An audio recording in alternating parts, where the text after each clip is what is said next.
को याद कर रहे, तो एक प्रभु भक्त संत जी का उस मार्ग से आना हुआ और देख करके ब्राह्मण देवता को पूछने लगे, कथम रोदिषि विप्रता काते चिंता बलीयसे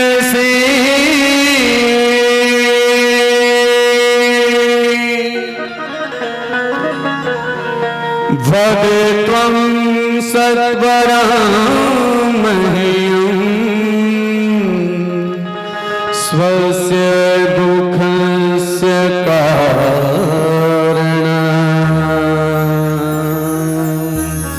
स्वस्य दुःखस्य कारणं। क्यों रो रहे हो विप्र देवता? ऐसा कौन संकट आपके जीवन में आ पड़ा? और संत जी को सामने देख करके दंडवत प्रणाम किया। प्रणाम किया तो संत कृपा का पहला पात्र था और उठा करके गले से लगाया और मस्तक को निहारते हुए ब्राह्मण देवता की वो विकलित अवस्था देखी तो दोनों परिस्थितियों का सामंजस्य नहीं बना पाए। ब्राह्मण देवता क्यों रो रहे हो? वद त्वं सत्वरं मह्यं स्वस्य दुःखस्य कारणम। अपने दुख का कारण बताइए मुझे, क्योंकि आप जैसे ज्ञान निष्ठ का यूं दुखी होना मेरे मन को और ज्यादा उद्वेलित कर रहा है। गुरुदेव, मेरे घर कोई संतान नहीं है, ऐसी कोई कृपा कीजिए कि जिससे मेरे घर में संतान हो। कहा कि विप्रदेव, एक ही छोड़िए, 7-7 जन्मों में आपके यहाँ संतान का सुयोग नहीं है। कालानी गामिनी दृष्टि थी, समय के पार देखने वाली, वो संतों का सौभाग्य था। आज निर्देश कर रहा है कि रुक जाइए। ब्राह्मण देवता ने कहा कि गुरुदेव, मेरे इस कलंक को मिटा दीजिए। अपने तेज से एक फल का प्राकट्य किया और ब्राह्मण देवता को दिया। संत आशीर्वाद मान करके अपने घर लाए और पत्नी धुंधुली को वो फल सौंप दिया, ये कह करके कि ऋषि कृपा से हमारे यहाँ एक बड़ी सुयोग्य संतान जन्म लेगी जो पूरे कुल को पार उतारेगी।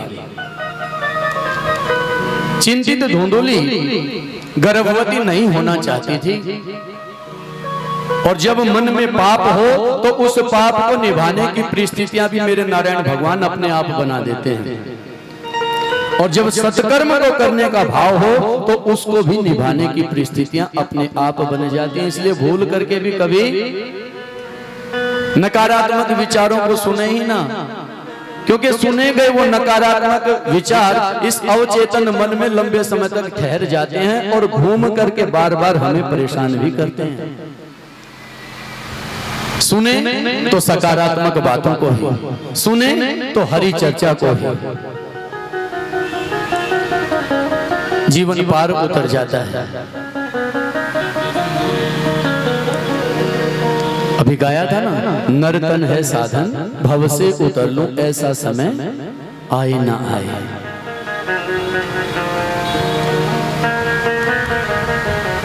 ब्राह्मण देवता बड़े प्रसन्न, क्योंकि धुंधुली ने कहा कि मैंने वो फल खा लिया और वो फल खिला दिया था गौ माता को और अपनी ही बहन के कहने पर मिथ्या गर्भिणी होने का नाटक रच बैठी।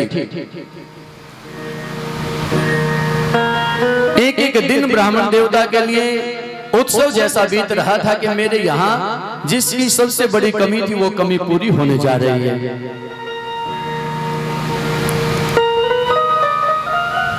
खुद की तो चंद्रमा जैसी बढ़ती कला महाराज, लेकिन सामने जो क्रिया थी वो अधूरी थी। धर्म अपने स्थान पर पूरा था लेकिन क्रिया यहाँ मात खा गई उस माया के चक्र में बंद करके।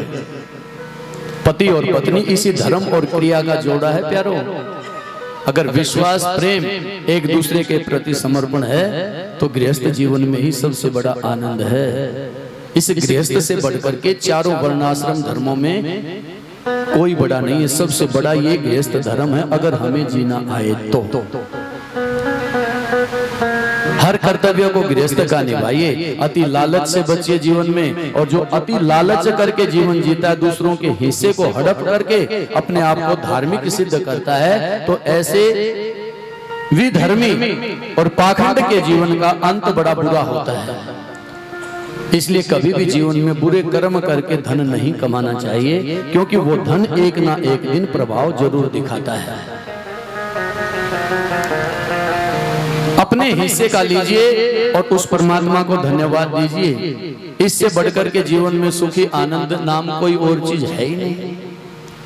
तड़फ तब बढ़ती है जब हम अति लालच में आगे बढ़ते चले जाते हैं और अच्छे और बुरे का विवेक खो देते हैं। और भागवत जी को सुनो ना, तो कम से कम ऐसी बातें तो अपने अंदर सबसे पहले शुरुआत होनी चाहिए जीवन में। त्याग करना सीखिए ना, किसी दूसरे के लिए त्याग कीजिए महाराज। ये पक्की बात है, ये सब कुछ देखता है, उस त्याग का कई गुना बढ़कर के आपको रिजल्ट देगा ये। लेकिन अगर दूसरे का हिस्सा हड़पने की कोशिश करेंगे और उससे सुख पाना चाहें, तो भूल जाना, सुख नहीं मिलेगा जीवन में। वो पैसा हो सकता है, दो लोग आपकी झूठी जय जयकार करने वाले मिल जाएंगे, लेकिन इसके आगे हमेशा दोषी ही रहोगे प्यारो। इससे नजरें मिला सके, कर्म ऐसा ही होना चाहिए। प्रेम से बोलिए जय श्री राधा।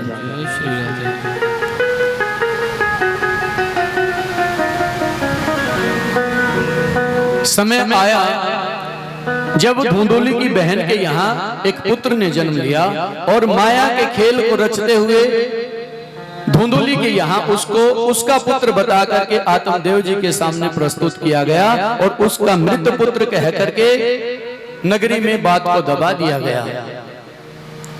आत्मदेव जी ने बड़ी खुशी मनाई, बड़ा विराट उत्सव रखा, नगरी में आनंद छा गया कि देखो ब्राह्मण देवता के यहाँ अब तक कोई संतान नहीं थी, अब हरि कृपा से यहाँ इनकी पत्नी के यहाँ भी एक पुत्र जन्मा और गौ माता के गर्भ से भी एक बालक का जन्म हुआ, क्योंकि ऋषि का फल उस गौ माता को खिलाया गया था जो बांझ कह करके बांधी गई थी।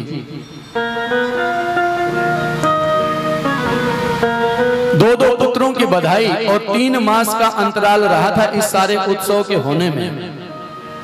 3 मास बाद की स्थिति गौ माता के गर्भ से बालक के प्राकट्य की आती है। और बहुत सारी पौराणिक कथाओं के चरित्र में कुछ बातें आज के समय के अनुकूल आपको लगेगा क्या ऐसा पॉसिबल है? महाराज आजकल सब कुछ चल रहा है, देखिए ना, मॉडर्न साइंस आज उसी संकरता की तरफ आगे बढ़ रही है। हर चीज के अंदर वो हाइब्रिड लेकर के आ रहे हैं। तो हमारे पुराणों की जो एक एक बात वो बिल्कुल सत्य है, प्रमाणित बात है। बदलते दौर के बीच में जाकर के हम मानने लगे कि ऐसा संभव ही नहीं है। महाराज हम तब मानते जब कोई विदेशी हमारी ही बात को सत्य सिद्ध कर देता है। हमारी गुलामी की मानसिकता है। अपने पुराणों को, अपनी मान्यताओं को, अपने धर्म की जड़ों को हम जानते ही नहीं, मानना ही नहीं चाहते। मानते हैं तो दिखावे से। ये सबसे विकट समस्या है प्यारों। जब शुद्ध समर्पण भाव के साथ प्रभु का भजन हो और इसका नाम स्मरण हो तो ये दूर नहीं है हमसे।